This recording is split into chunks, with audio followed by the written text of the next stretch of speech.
এখানে আমি দেখতে পাচ্ছি যে ঘড়িটা কার, আমার। ঘড়িটাকে আমি নির্দিষ্ট করে ফেলছি। আর এখানে টেবিলের উপর একটি ঘড়ি আছে, এখানে ঘড়িটা কার সেটা আমাদের জানা নাই।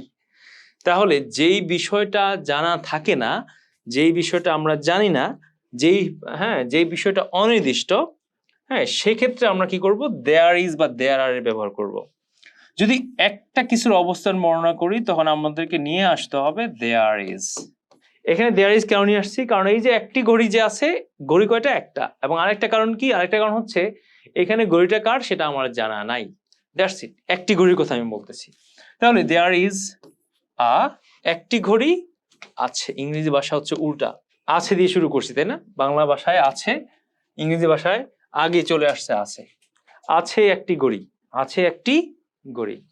এবার টেবিলের উপরে আছে, তাহলে আমি কি লিখবো, অন দ্য টেবল। কোনো কিছুর পিঠের উপরে থাকলে আমরা অন ব্যবহার করি। তাহলে এটা কি হবে, এখানে বিষয়টা খুব ইজি, এখানে আর দেয়ার ইজ হবে না, যেহেতু ঘড়িটা নির্দিষ্ট, ঘড়িটা কার, আমার। তো সেক্ষেত্রে আমি কি লিখবো, মাই ওয়াচ, আমার ঘড়িটি। এই যে এখানে ইজ মানে আছে, এখানে হচ্ছে দেয়ার ইজ মানে আছে, আর এখানে ইজ মানে আছে। তাহলে my watch is on the table. That's it.